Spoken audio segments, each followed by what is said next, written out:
আজকে আমরা অ্যাটমিক স্ট্রাকচারের তৃতীয় ক্লাস শুরু করব।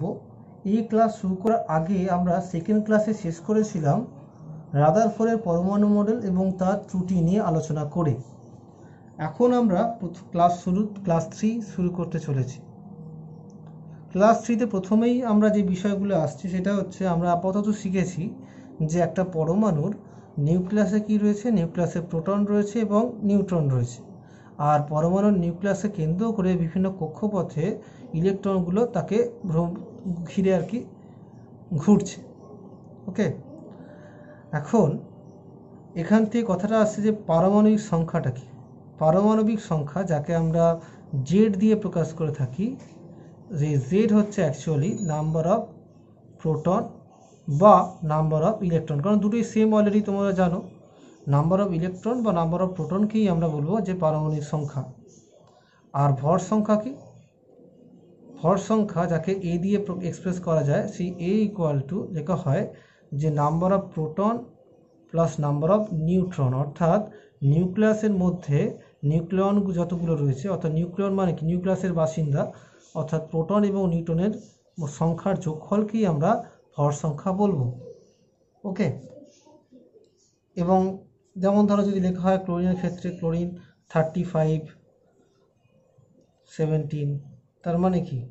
তার মানে ক্লোরিনের ক্ষেত্রে তার পারমাণবিক সংখ্যা হচ্ছে 17 আর ভর সংখ্যা হচ্ছে 35। এখন দেখো পারমাণবিক সংখ্যা মানে কি নাম্বার অফ প্রোটন বা নাম্বার অফ ইলেকট্রন, আর এ অর্থাৎ ভর সংখ্যা মানে হচ্ছে নাম্বার অফ প্রোটন এবং নাম্বার অফ নিউট্রন।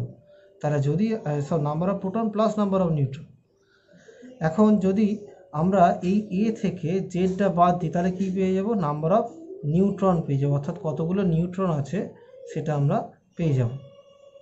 সেটা কত এখানে? তাহলে 35 মাইনাস 17, তাহলে অবভিয়াসলি 18, অর্থাৎ 18টা এখানে কি রয়েছে? নিউট্রন রয়েছে। এইভাবে এক্সপ্রেস করা হচ্ছে, অর্থাৎ যে কোনো একটা এলিমেন্ট এক্স হলে তাকে এইভাবে প্রকাশ করা যেতে পারে, অর আমরা প্রকাশ করি এইভাবে, অর্থাৎ তার পারমাণবিক সংখ্যা এবং ভর সংখ্যাকে এইভাবে এক্সপ্রেস করে আমরা লিখি। ওকে, এবারে একটা বিষয় এলো যে এই জেড অর্থাৎ পারমাণবিক সংখ্যা হচ্ছে যে কোনো মৌলের ধর্মের নিয়ন্ত্রক, অর্থাৎ কোনো পরমাণুর মানে কোনো মৌলের পরমাণুর ধর্ম কিন্তু যাবতীয় এই জেডের উপর ডিপেন্ড করে, পারমাণবিক গুরুত্বের উপর নয়।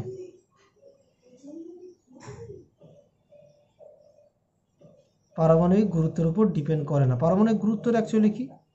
পারমাণবিক গুরুত্ব হচ্ছে যে জাস্ট একটা মৌলের ভরকে মাপার মাপকাঠি, একটা মৌলের পরমাণুর ভরকে মাপার মাপকাঠি। দেখো পরমাণুর মৌলের পরমাণু যেটা হয়, সেই পরমাণু তো এমন জিনিস নয় যেটাকে তুমি তুলা যন্ত্রের সাহায্যে মাপবে। তার ভর নির্ণয় করার জন্য আমরা কি করে থাকি? আমরা একটা মৌলের সাপেক্ষে, একটা মৌলের পরমাণুর সাপেক্ষে ওই মৌলটা কত ভারী সেটা নির্ণয় করি। ঠিক আছে, এতটাই হালকা এদের ক্ষেত্রে আমরা নর্মাল তুলা যন্ত্রের সাহায্যে ভর নির্ণয় করতে পারবো না। তাই আমরা কি করি, নর্মালি একটি হাইড্রোজেন পরমাণুর সাপেক্ষে অন্য কোনো মৌলের পরমাণু যত ভারী তাকে ওই মৌলের পারমাণবিক গুরুত্ব বলে। এইভাবে আমরা প্রকাশ করব। ঠিক আছে, তাহলে একটা অন্য মৌলের পরমাণু একটা হাইড্রোজেন পরমাণুর তুলনায় যত গুণ ভারী তাকে আমরা কি বলবো? পারমাণবিক গুরুত্ব বলবো। এখন আমরা তুলনা করছি যে পারমাণবিক সংখ্যার সঙ্গে পারমাণবিক গুরুত্বের কোনটা মৌলের মানে ফান্ডামেন্টাল ধর্মগুলোকে, কোনো মৌলের ধর্মগুলিকে নিয়ন্ত্রণ করে, কোনটা নিয়ন্ত্রণ করে। এটার জন্য 1913 খ্রিস্টাব্দে বিজ্ঞানী মোজলে একটা পরীক্ষা করেছিলেন। তিনি কি করেছিলেন? 1913 খ্রিস্টাব্দে বিজ্ঞানী মোজলে তিনি কি করেছিলেন না, তিনি কতগুলো টার্গেট ধাতু নেন, অর্থাৎ কতগুলো ভিন্ন ভিন্ন পারমাণবিক সংখ্যা বা পারমাণবিক গুরুত্ব যাই বলো না কেন, অনেকগুলো ধাতু নিয়েছিলেন। এই ধাতুর ওপরে কিনা ক্যাথোড রশ্মি দিয়ে অ্যাপ্লাই করেছিল।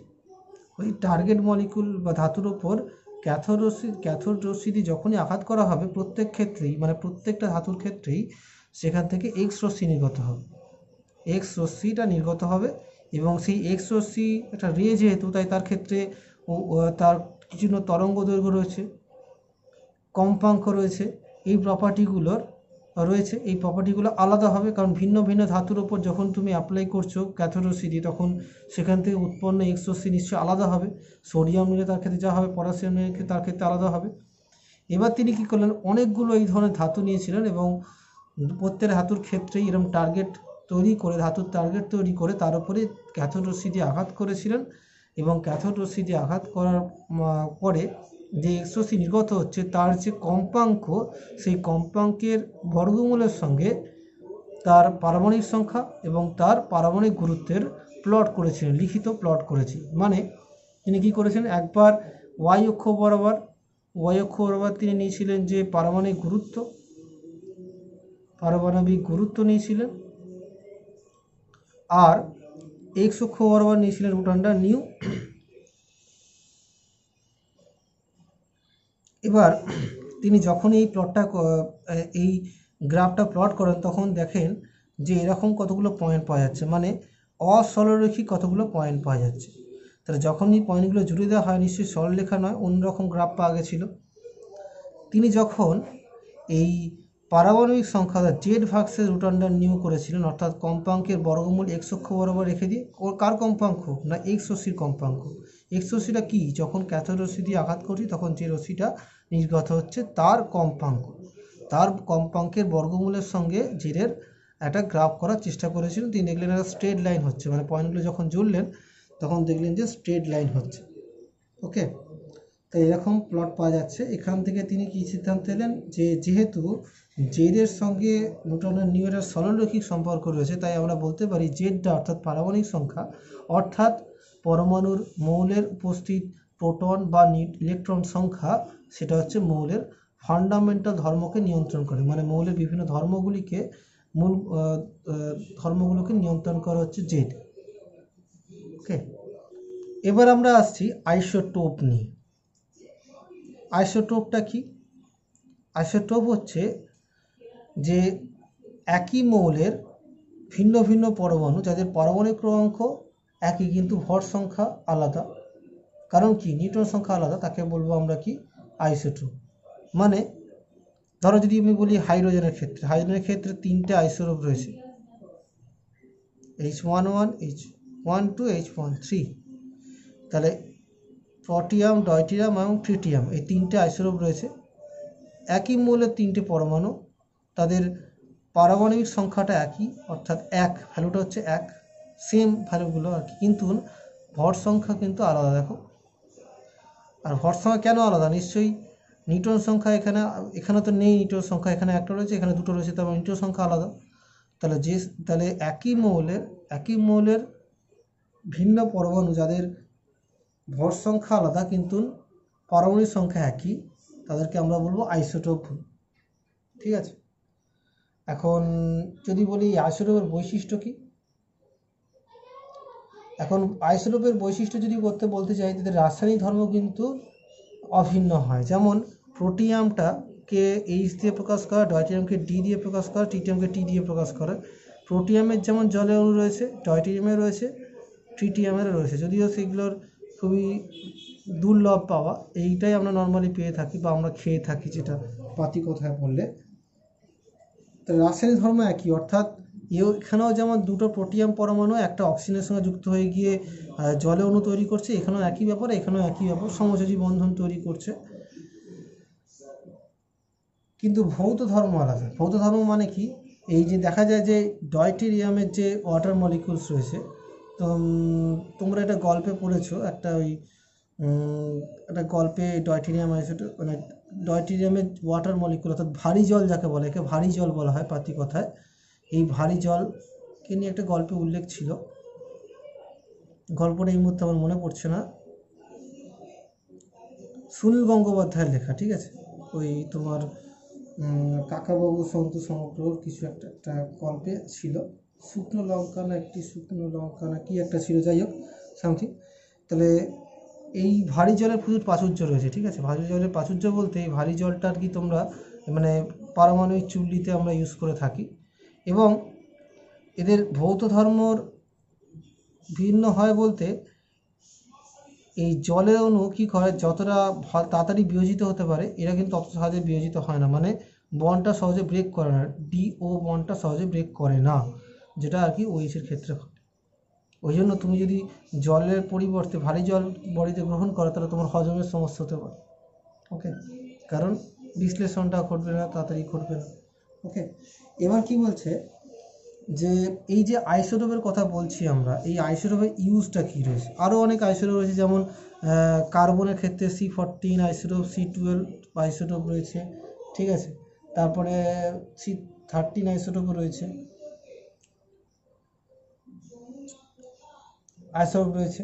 তারপরে তোমার রয়েছে কি ওই ফসফরাসের বিভিন্ন আইসোটোপ রয়েছে, P32, কোবাল্টের আলাদা আইসোটোপ 60 রয়েছে।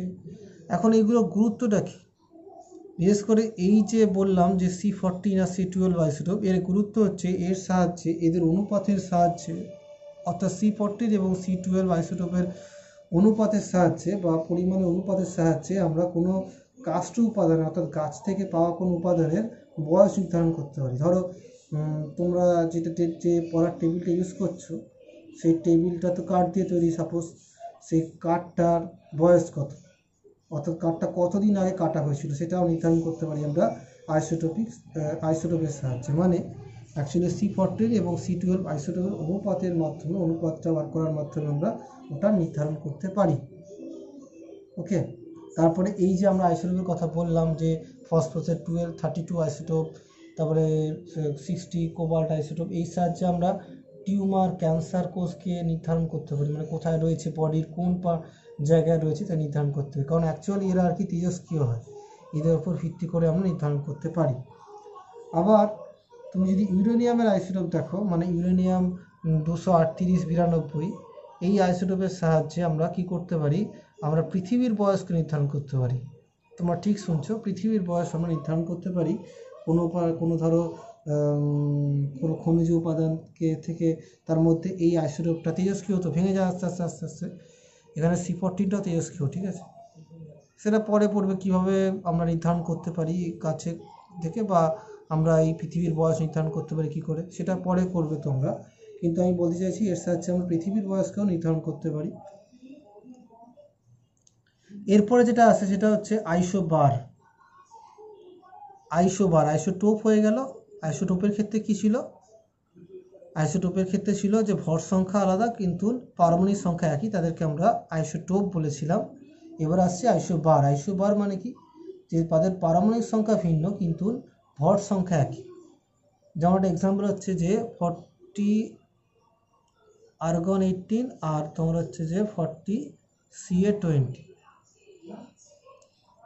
তাহলে এখানে দেখো যে এই ক্যালসিয়াম আর আর্গনের যে দুটো আইসোটোপ লেখা হয়েছে, এখানে দেখো ভর সংখ্যা কিন্তু একই, পারমাণবিক সংখ্যা আলাদা হওয়ার কারণে দুটো আলাদা মৌল, তাই তো। পারমাণবিক সংখ্যা তো আমি বললাম না একটু আগেই যে জেড, এটা যে ফান্ডামেন্টাল প্রপার্টি বা মৌলের মূল ধর্ম, এর উপর নির্ধারিত হয়, এটা ভিন্ন, এটা একটা নির্দিষ্ট মৌলের ক্ষেত্রে নির্দিষ্ট, এটা আলাদা হয়ে গেছে বলে মৌলটাই চেঞ্জ হয়ে গেছে, এটা ক্যালসিয়াম, এটা আর্গন, কিন্তু ভর সংখ্যাটা একই।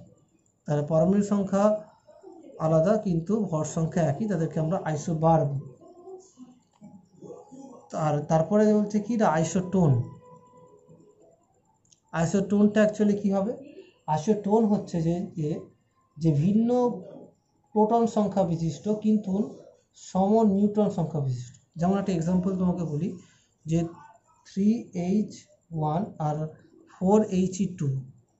এখন দেখো এই যে ট্রিটিয়ামকে এঁকেছি, অর্থাৎ হাইড্রোজেনের ট্রিটিয়াম আইসোটোপকে এঁকেছি আর হিলিয়ামের এই আইসোটোপটাকে এঁকেছি। এখন এই দুটো মৌলের দেখো কি কি মিল রয়েছে, ভর সংখ্যা আলাদা, প্রোটন সংখ্যা মানে পারমাণবিক সংখ্যা দুটোই আলাদা, কিন্তু মিল কি রয়েছে দেখো, নিউট্রন সংখ্যা দুটো ক্ষেত্রে একই। ভর সংখ্যা মানে কি, প্রোটন সংখ্যা এবং নিউট্রন সংখ্যার যোগফল, আর এটা হচ্ছে প্রোটন সংখ্যা। তাহলে ভর সংখ্যা থেকে পারমাণবিক সংখ্যা বাদ দিলে কি হয়ে যায়, নিউট্রন সংখ্যা, সেটা হচ্ছে 2 আসছে, এখানেও সেটাই 2 আসছে। তাহলে নিউট্রন সংখ্যা কিন্তু এখানে সংখ্যা সেম, তাদেরকে আমরা কি বলছি না, আইসোটোন বলছি।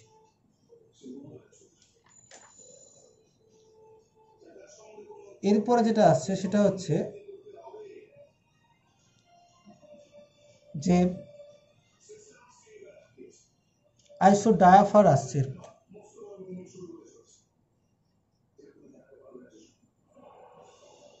আইসোডায়াফারটা কি? একটা এক্সাম্পল বলছি তোমাকে, সেটা হচ্ছে 238 ইউরেনিয়াম 92 যে আইসোটোপের কথা একটু আগে উল্লেখ করেছি। এখান থেকে আলফা কণা বেরিয়ে গেলে, আলফা কণা মানে অ্যাকচুয়ালি হিলিয়াম কণার সমান, বেরিয়ে গেলে সেটা কি হয়ে যায় না, সেটা আর কি তোমার থোরিয়ামে কনভার্ট হয়ে যায়, এবং তার ক্ষেত্রে তার ভর সংখ্যা তাহলে 4 একক কমে যায়, কারণ হিলিয়াম বেরোচ্ছে, যেহেতু হিলিয়ামের 4 একক ভর সংখ্যা ছিল, ওই 4 একক কমে যাচ্ছে। আর এখানে প্রোটন সংখ্যা 92 ছিল, এখানে 2 কমে যাচ্ছে, মানে 90 হয়ে গেল। এখন এখানে তাহলে ভর সংখ্যা অর্থাৎ এ সমান 238, তারপরে জেড সমান কত 92, আর এন সমান মানে প্রোটন নিউটন সংখ্যা সেটা কত এখানে দেখতে পাচ্ছ 238 মাইনাস 92। যদি তুমি বিয়োগ করো তাহলে কত বেরোয়, বেশি 100 কত বেরোচ্ছে বলো, 146 বেরোচ্ছে। অন্যদিকে এখানে যদি এ সমান 234, জেড সমান 90, কিন্তু এন সমান কত, এখানে বিয়োগ যদি করো তাহলে কত বেরোচ্ছে দেখো তো দেখি, বিয়োগটা হচ্ছে তোমার 4144 বেরোচ্ছে। তাহলে প্রোটন সংখ্যা ইকুয়াল টু 92, নিউট্রন সংখ্যা ইকুয়াল টু 146। এখন তুমি একটা কাজ করো, তুমি নিউটন মাইনাস প্রোটন করো, অর্থাৎ নিউটন এবং প্রোটনের সংখ্যার বিয়োগফল করছো। তুমি কী করো তাহলে 146 মাইনাস 92, তাহলে কত বেরোচ্ছে 4, আর এদিকে তোমার 5, 54 হচ্ছে। অন্যদিকে তুমি এখানেও যদি করো একই ব্যাপার, অর্থাৎ নিউটন সংখ্যা থেকে প্রোটন সংখ্যা যদি বাদ দাও তাহলে কত হচ্ছে 144 মাইনাস 90, মানে এখানেও 54ই আসছে। তাহলে দেখতে পাচ্ছি যে দুটো মৌল বা দুটো পরমাণু, তাদের যদি আর কি নিউটন এবং প্রোটন সংখ্যার বিয়োগফল যদি সেম হয়, তাদেরকে একে অপরের আইসোডায়াফার বলবো থাক। ওকে, এরপরে আমরা নিউক্লিয়ার আইসোমার বলছি।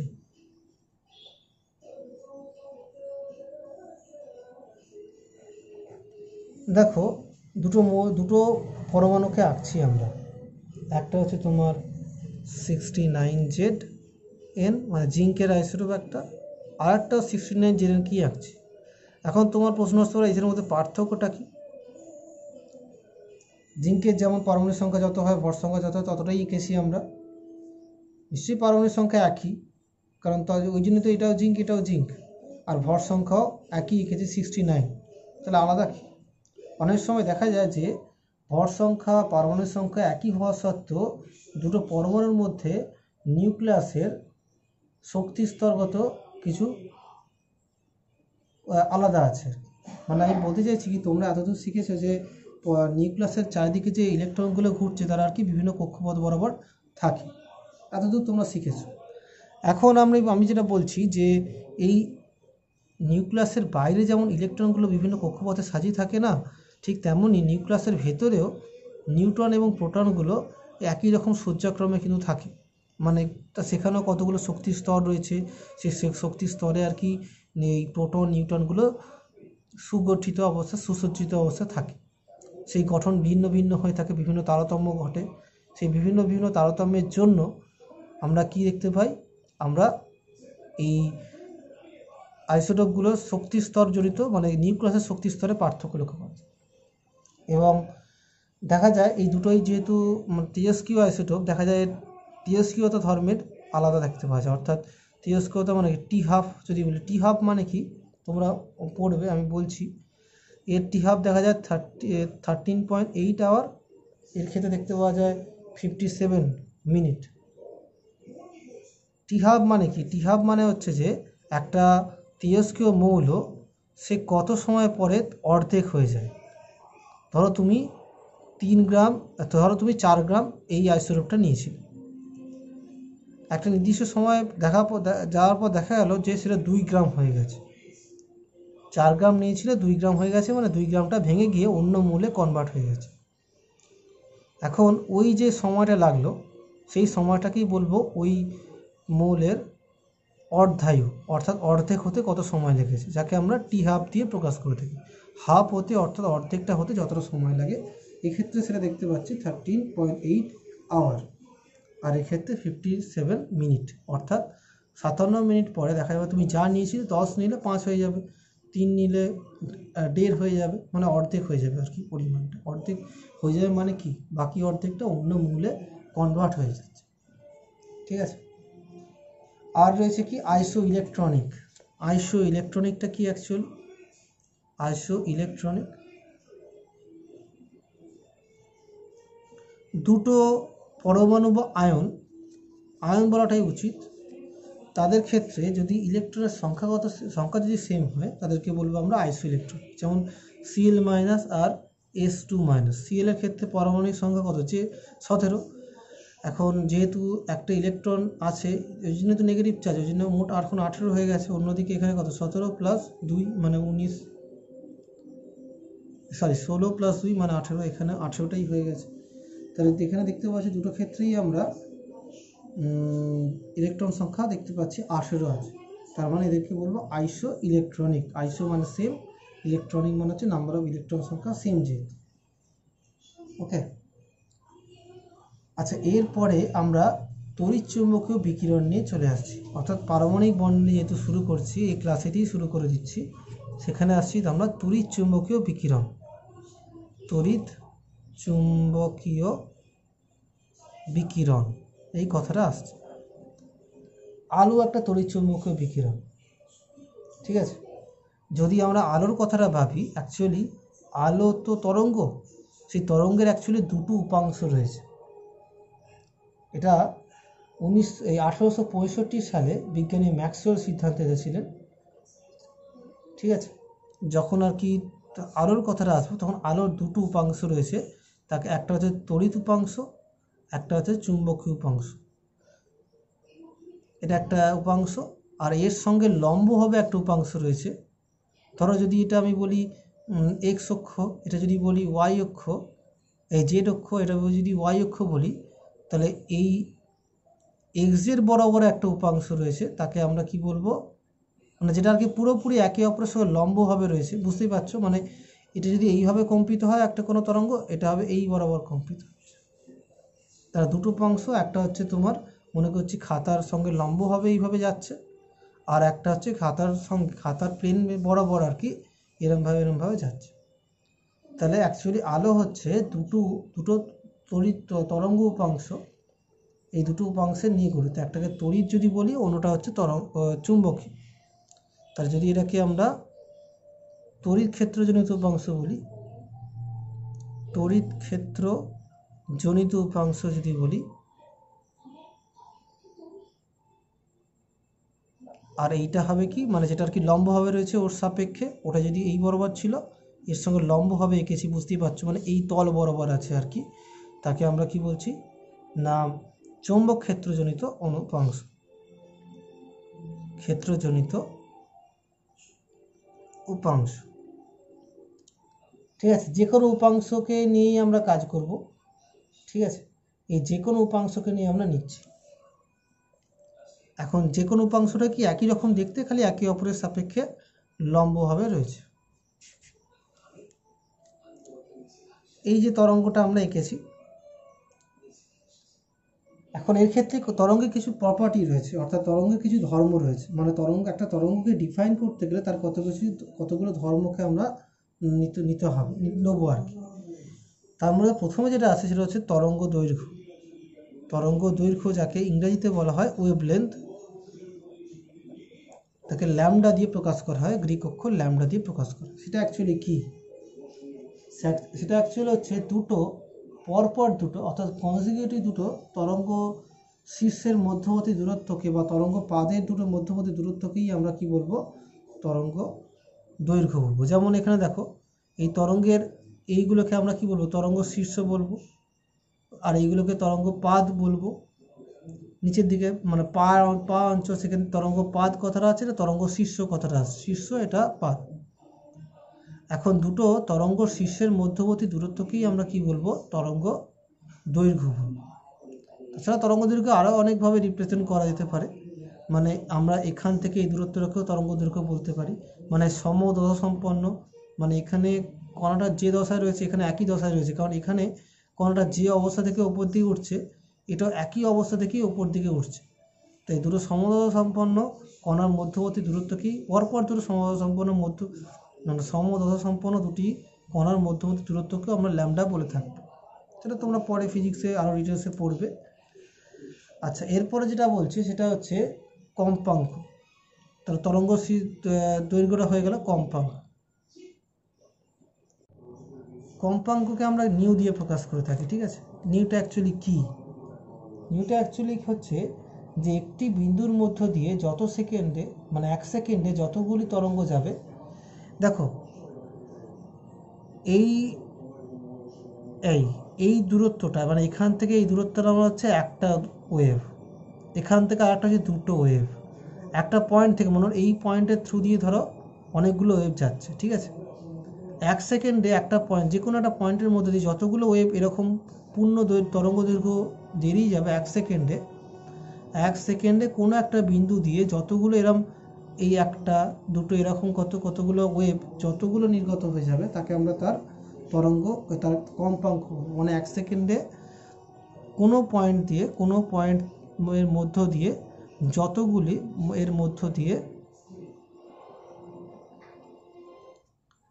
যতগুলি ওয়েভ যাবে।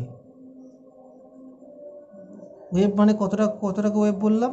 এক সমদশা সম্পন্ন দুটো কণার মধ্যবর্তী দূরত্ব, মানে এইটা আর এইটা, এটা একটা ওয়েভ বলবো। এখান থেকে এর মধ্যে একটা ওয়েভ, এখান থেকে ওর এখানের মধ্যে একটা ওয়েভ, এরকম যতগুলো, এটা তো আস্তে আস্তে যাচ্ছে এইভাবে, মানে এইভাবে যাচ্ছে। এখন যাওয়ার সময় একটা পয়েন্টের মধ্যে দিয়ে পার্টিকুলার যতগুলো এরকম ওয়েভ যাবে তাকে আমরা তার কম্পাঙ্ক বলে থাকি। আচ্ছা, তরঙ্গ বেগ তো নিশ্চয়ই বুঝতে পারছো। আমরা বললাম না এই তরঙ্গটা এইভাবে যাচ্ছে 1 সেকেন্ডে যতগুলো দূরত্ব যাবে তার বেগ বলবো। তাহলে তরঙ্গের বেগ সি দিয়ে প্রকাশ করা হয়। সাধারণত তরঙ্গের বেগ অ্যাকচুয়ালি ইলেকট্রোম্যাগনেটিক তরঙ্গের বেগের সাধারণত লাইটের স্পিডের সঙ্গে সমান হয়, যেটা অ্যাকচুয়ালি কি না 3 × 10 সেন্টিমিটার পার সেকেন্ড, বা যদি তুমি বলো 3 × 8 মিটার পার সেকেন্ড। এই স্পিড অর্থাৎ 1 সেকেন্ডে এত দূরত্ব তরঙ্গটা যায়, 1 সেকেন্ডে এত দূরত্ব তরঙ্গটা যায়, সেটাই বলছি কি তরঙ্গের বেগ বলছি। আর তরঙ্গ সংখ্যা কি? তরঙ্গ সংখ্যা মানে হচ্ছে যে প্রতি সেন্টিমিটার, দেখো এটা আমি খুব বড় এঁকেছি বলে এটা খুব এতটাই ছোট হয় আমরা চোখে দেখতে পাই না, ঠিক আছে?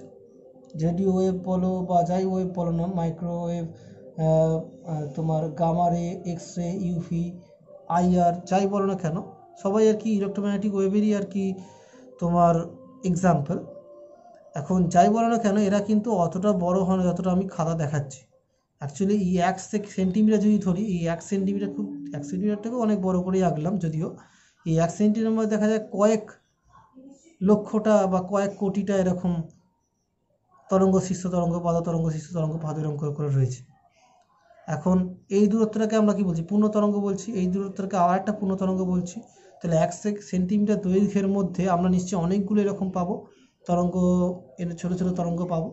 মানে 1 সেন্টিমিটার দূরত্বের মধ্যে আমরা অনেকগুলো এরকম ওয়েভ পাবো। এই প্রতি 1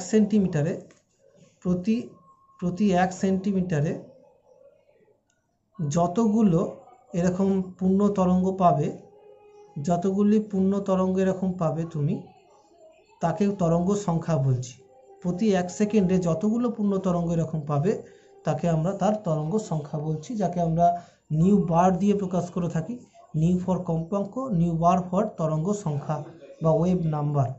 দেখা যাচ্ছে যে এটা ইকুয়াল টু 1/λ হয়, অর্থাৎ তরঙ্গ দৈর্ঘ্যে অরণ্যকটাই অ্যাকচুয়ালি বা রেসিপ্রোকালটাই হচ্ছে অ্যাকচুয়ালি তরঙ্গ সংখ্যা, ঠিক আছে?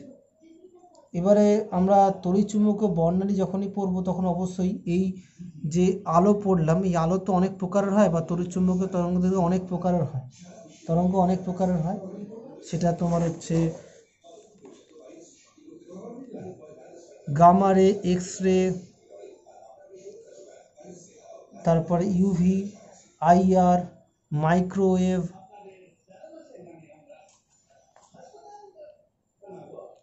তারপরে তোমার হচ্ছে যে এফএম মানে বেতার তরঙ্গ যেটা আর কি বলি। তারপরে দৃশ্যমানের মধ্যে, আচ্ছা ইউভির মাঝখানে একটা, ইউভি আর এর মাঝখানে আর কি তোমার ভিজিবল রেঞ্জ আছে, যেখানে যেই লাইটটা আমরা দেখতে পাই সেই ভিজিবল রেঞ্জের লাইট মানে বেনি আসহ কলা যেটা এখানে পড়ছে।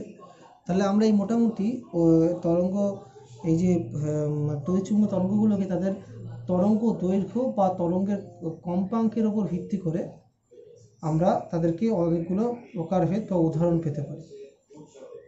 যদি আমি গামারের ক্ষেত্রে বলি, সেই গামারের ক্ষেত্রে দেখা যাবে যে তোমার কম্পাঙ্কের মানটা সবচেয়ে হাই হয়, কম্পাঙ্ক সবচেয়ে হাই হয় কিন্তু তরঙ্গ দৈর্ঘ্য সবচেয়ে লো হয়। C is equal to nu into lambda, মানে ল্যামডা ইজিক্যাল টু কি লিখতে পারি, সি বাই নিউ, অর্থাৎ তরঙ্গ দৈর্ঘ্য এবং তরঙ্গ কম্পাঙ্কের একটা ব্যস্তানুপাতিক সম্পর্ক রয়েছে। তাই কারো ক্ষেত্রে তরঙ্গ দৈর্ঘ্য বেশি হলে কারো ক্ষেত্রে কম্পাঙ্ক কম হবে, কারো ক্ষেত্রে কম্পাঙ্ক বেশি হলে কারো ক্ষেত্রে তরঙ্গ দৈর্ঘ্য কম হবে। তাহলে এই গামার এর ক্ষেত্রে দেখতে পাওয়া যায় কম্পাঙ্কের মানটা অনেক হাই হয়, যার জন্য তরঙ্গ দৈর্ঘ্যের মানটা অনেকটা লো হয়। এইভাবে আর কি আমরা যত বাঁ দিক থেকে ডান দিকে যাবো কম্পাঙ্ক আস্তে আস্তে কমতে থাকবে, তরঙ্গ দৈর্ঘ্য আস্তে আস্তে আমার বাড়তে থাকবে। ঠিক আছে, এইভাবে আমরা করতে পারি।